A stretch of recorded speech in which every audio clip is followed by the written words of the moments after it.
Okay, good afternoon. Today I'll be talking about toxic optic neuropathy. Regardless of the underlying etiology, the visual dysfunction in optic neuropathies is generally characterized by loss of visual acuity, color vision dysfunction, and visual defect,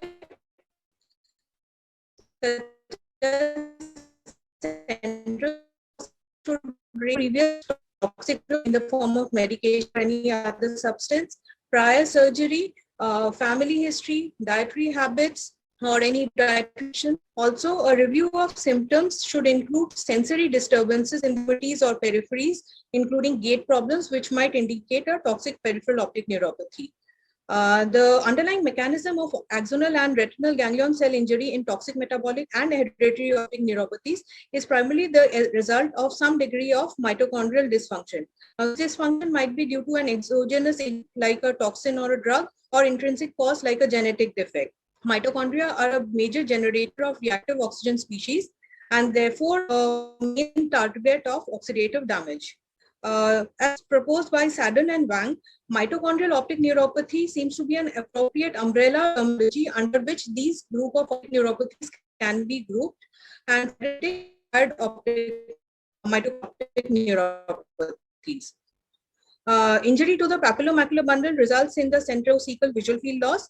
The papillomacular bundle is particularly vulnerable to this type of insult because of its unmyelinated nature, requiring depolarization along the entire length of the axon, smaller caliber, and lesser amount of superoxide dismutase, owing to mitochondrial dysfunction. With drug accumulated with ethambutol toxicity, toxic neuropathy, ethambutol is the drug that comes first to our mind.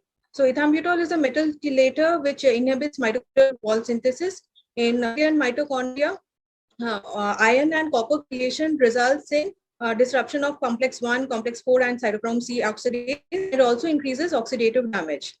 The total number of notified tuberculosis cases in India is around 21.5 lakhs according to the RNTCP report in 2019. The toxicity is dose dependent, with around 1% risk at 15 milligram per kg, and 20 milligram per kg would carry a risk of around 3%. Overall Indian incidence of ethambutol toxicity ranges between 0.6 to 3%. Now we probably have around 22 to 66,000 number of patients with ethambutol related visual impairment, and which is a very significant number, and it's a preventable cause of toxic optic neuropathy. Generally, this type of neuropathy arises within 2 to 8 months of starting therapy, but early idiosyncratic reactions have been reported, and dose adjustment is required in patients with renal dysfunction. Though many patients may not complain of any vision loss or color vision deficit, there may be subclinical toxicity detected by electrophysiological tests and OCT. Whether this is of visual significance or not is yet to be seen. Now, RNTCP has given new guidelines for tuberculosis treatment. According to this new regimen, the earlier 3 weekly regimen has been swapped for a daily treatment regimen, and ethambutol, which was earlier given only in the intensive phase, is given in the continuation phase as well. So instead of 2 months, now ethambutol is to be given for 6 to 9 months. However, the safety profile has been increased by providing weight bands. However, if you see carefully, this does not completely ensure a higher dose of ethambutol, that reaches up to 20 milligram per kg per day. And we have to be extra careful in patients with malnutrition, alcoholism, diabetes, hypertension. Coming to ethambutol toxic neuropathy in pediatric patients, the prevalence is supposed to be lower because of lower serum concentration of ethambutol for the same given dose. However, it is difficult to actually identify toxic optic neuropathy in pre-verbal children.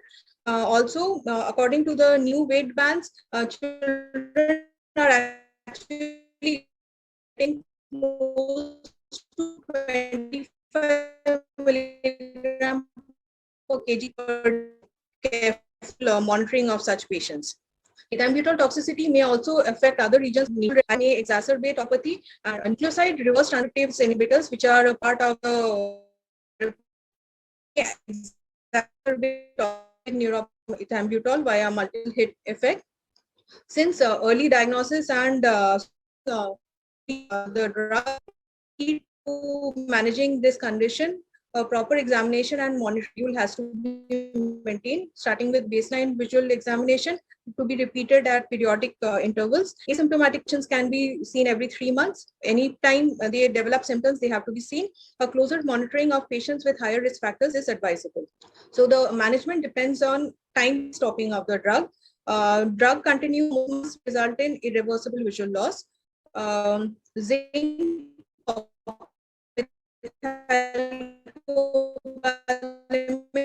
and supplementation. The treating physician can high-risk patients and report any adverse events like toxic ethambutol. Notification of confirmed cases of ethambutol-related optic neuropathy is very essential, and this is done with the IDP or Vigilance Program of India to give a better idea of the evidence of ethambutol of risk factor. Coming to drug, antibiotic which was used for drug-resistant enterococci and staphylococci, when used in conjunction with ethambutol, exacerbates its toxicity. Similarly, with chloramphenicol, again, dose-dependent and duration-dependent. Other drugs like fluoroquinolones, aminoglycosides, so toxic. Described to have a bilateral NaION-like picture, but this is different from the classical NaION in that it has an insidious onset. The of this and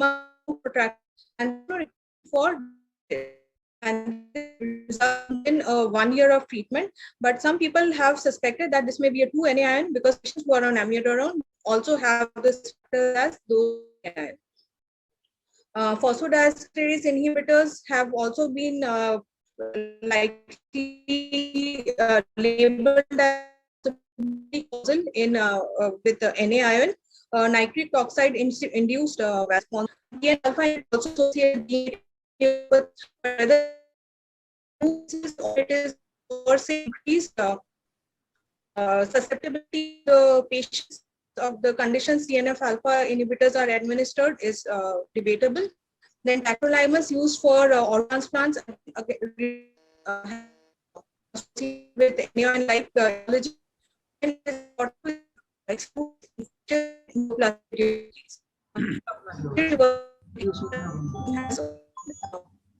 Hello.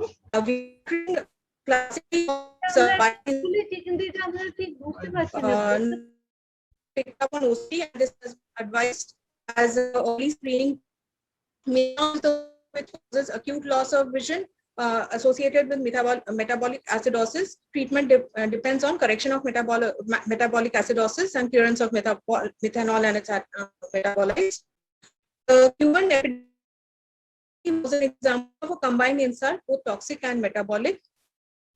And the earlier labeled tobacco alcohol misnomer, cases were probably LHON carriers or syphilitic optic neuropathy or had optic neuritis.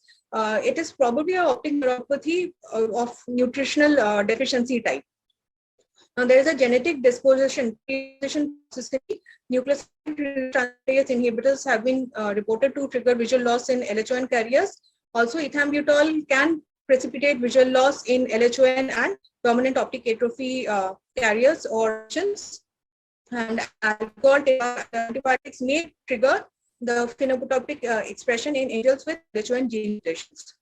So this is a flowchart showing that toxic optic neuropathy is generally the last possible diagnosis, and it's a diagnosis of exclusion once you've ruled out all possible other etiologies. Treatment is stopping the drug as soon as possible. We have to be thorough in our history and our investigations so as to prevent further visual loss, try to prevent further visual loss. Thank you.